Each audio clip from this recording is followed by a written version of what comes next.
I've never been one for RTS games. I've played a few, and I do enjoy my time with them. Civ 5 was great, and I love watching Age of Empires. It's just one of those games that I wish I was good at, as seeing scout rushes always look like such a satisfying way to win. What ultimately turned me off these games was more or less the complexity of them. Trying to juggle managing my economy, building my army, exploring the map, defending my base, whilst also tracking the opposition and responding to their moves, always just felt like a step too much for me. I like each component of the game, but combined there was just a bit too much going on, and so when I got given a review key for Diplomacy is not an option, I didn't realize it was an RTS, thinking it more akin to a tower defense game. And when I booted up and I learned what it was, I was initially a bit trepid in my approach, as I was worried that there'd be a lot to learn and I would have to stay switched on for my entire playthrough. But I'm actually surprised about how much time I put into Diplomacy is not an option and how much I enjoyed it. It's surprisingly great for a few reasons. One, it takes a really simplified approach to the RTS genre, with mechanics that feel as though they've been pulled straight from Age of Empires, making the game feel very familiar and very easy to pick up and understand, whilst also adding a few changes to make it feel distinct from Age of Empires. The second thing is its scale and its ability to pause time. Being able to pause time makes the game have a much more casual feel to it. It also takes a lot of pressure off from needing to make quick actions and reactions like in Age of Empires, having to race through that initial building phase to maximize efficiency and get a leg up on your opponents, the pressure of which was part of the reason why I never stuck it out with Age of Empires. Diplomacy's pause feature takes away the real-time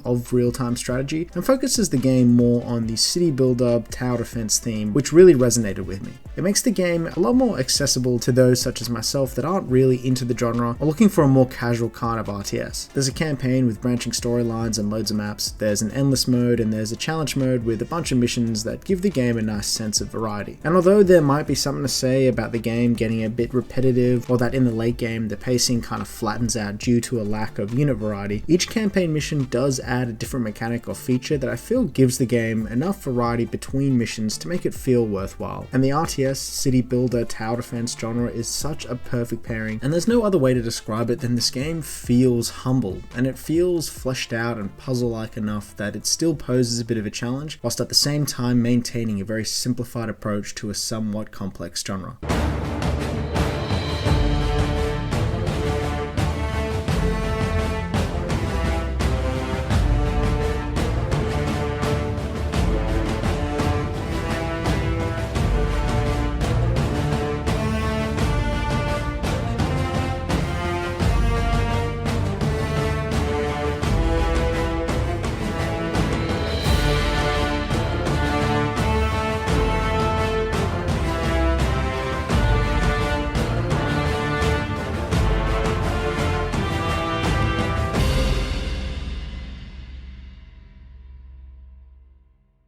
Now, Diplomacy is not an option is an RTS city builder tower defense game, where the main objective is generally to defend your town hall from waves of enemies that spawn every couple of days. You do so by building your economy of resources to build defenses like walls and towers, as well as build up an army to resist the encroaching hordes. Mechanically and stylistically, it's very similar to Age of Empires. You start out by mining lumber and stone, you build houses to increase your population, and then spend resources and population to place more workers, as well as build up your army by placing barracks or siege workshops, allowing you to spawn units such as archers and crossbowmen to cavalry, catapults, trebuchets, so on and so forth. You're also required to use these units to clear the surrounding area of adds, giving you access to more resource nodes as your previous ones become exhausted, as well as giving you access to much needed space, as your empire expands you'll find yourself losing space to place more houses or more likely farms, as you exhaust your food resource nodes you'll need to use farms to create a self-sufficient food supply. This need to push out and fight these stagnant enemies littered throughout the map replaces the pressure that was lost by having this game being PvE as opposed to Age of Empires PvP focused gameplay, and keeps the game engaging between enemy wave spawns, as you need to juggle between managing your economy, defending against the telegraph waves of enemies, and clearing the surrounding area of enemies to expand your base and access new resource nodes. This also means that as your empire expands, your army begins to be stretched thin and you're forced to defend across a greater area, meaning that if you aren't keeping up with your army expansion as the later waves increase in size, difficulty, and number of spawn spawn points, you'll quickly find yourself outnumbered. This mid-game phase of having to expand your empire, keep on top of your economy and resource management, all the while defending and attacking, is the best part about this game. I think it finds a really good balance of economy management and combat, all the while feeling a lot more casual with the ability to pause time, giving you more time to plan and react, making this game feel less like an RTS and more of just like a straight up defense strategy game. And I think this is the reason why I really gelled with this game, and not games like Age of Empires. There's less scale, less things to keep on top of, as I don't have to consistently check in on my opponents to see what stage they're at or what they're getting up to. It's more isolated, a lot more telegraphed, and is what I mean when I say that it leans a lot more into the tower defense side of things rather than the RTS side. And the spectacle of this game is something else. When you get these massive hordes sieging your small kingdom, your catapults going ham as you maneuver archers between towers as enemies start to break through. Although taking a more simplistic approach in the art department, the game does a great job of capturing that feeling of two armies clashing. There's an upgrade tree that you have to manage as well, letting you research bonuses like faster builders to faster crossbow reload times to things like the ability to unlock unlimited resource nodes, which is much needed as your empire expands out and you find yourself running thin on resources. The game also has a magic system, letting you cast a limited number of spells, from being able to summon a small group of units to calling down the Hammer of Dawn to being able to launch a fucking meteorite. These spells give the player the ability to have a much more immediate impact on the battlefield. I'm on the fence about the addition of magic here. It removes some of the punishment for not being more attentive and enemies sneaking in behind your defenses, but that's also kind of the point of an RTS game. I think back to Age of Empires, where you would go out and kill the other players' villages and it would cripple them. And it's annoying, sure, but you get punished for not paying attention or acting fast enough. And although it's not supposed to be the same game here, having these immediate spells does remove some of that risk and that punishment for not being more aware, as I can immediately resolve those problems by summoning troops to go deal with them. But on the other hand, it is very satisfying sending in a meteorite to clear out groups of summoners or catapults that would just wreck my army. And it's not like you always have access to these spells. These spells use a different form of currency, one that you get from destroying enemy structures, giving you more incentive to push out and attack the surrounding mobs. Later in the upgrade track, you can unlock the ability to farm this currency, but even then it isn't mined very quickly, so I think it reaches a good balance between power and availability and adds something more to the combat that may have felt a little bit too familiar if not for its inclusion. The campaign will likely be where you spend most of your time, with a lot of missions spanning across various different storylines. Starting out, you play as the Crown and you must fight back hordes of revolting peasants who, having been fed up with the increase in taxes, have been forced to march against the Crown. You can continue to fight them or choose to side with them, turning on your king in the name of the people. Later, you venture across the sea and come into contact with an indigenous tribe and are given the same choice: exterminate the indigenous and settle the continent in the name of the Crown, or join them. I will say that I was expecting a bit more variety in terms of gameplay depending on who you choose to side with. The expectation would be to have access to different units or perhaps different perks depending on who you side with. But siding with the rebels or the indigenous more or less plays out the same as each other, just with different starting units, some different objectives, and versing different enemies. As a result, each mission does play relatively the same as each other. You typically go through the same process of building your economy, establishing an army, expanding your kingdom, and so some people may find this a bit repetitive, which I was a bit worried about having played this in early access. But coming into the full release, I was actually surprised about how much replayability I'm getting out of the campaign. The main thing is that each campaign mission adds some new mechanic or new objective that you need to complete, like build some boats, to kill these mini bosses on the map, to construct and defend this temple. But more than that, the maps also add a sense of variety. Some maps have very tight-knitted mountain ranges, allowing you to easily set up choke points and funnel in enemies. Others have steady streams of enemies trickling in, putting more pressure on getting defenses up early. As a result, I found myself quite content with the amount of fun I've been having with this game. I think it ticks a lot of boxes for me, and having not come from much of an RTS background, I think I may be a bit biased with how much enjoyment I'm getting from this game, given that I haven't played many games like it. But the game does also have a challenge mode that I think is a great addition. I mentioned something similar in my Risk of Rain review, but I just love games that have these small challenges that change the game's physics or overall gameplay style. Challenges like magic only to defending against one single massive wave of enemies. These challenges are a lot of fun and changes the pace of the game, which I found really great. And so overall, I've really been enjoying this game more than I was anticipating. It ticks a lot of boxes for me: casual strategy game, tower defense game, but for the more invested, experienced RTS fans, I can see why they may not find some of the depth they might have hoped for in games like this. I think there is also something to say about the late game variety, particularly unit variety. The great thing about a game like Thronefall is that it's very clear that some units have very tangible advantages over others. Diplomacy is something similar, but you don't feel it as much, and I think it comes down to a lack of unit variety. There is enemy unit variety, don't get me wrong. You've got your basic adds, you've got your tanks, you've got your summoners and catapults and the occasional mini-boss, but that's about it.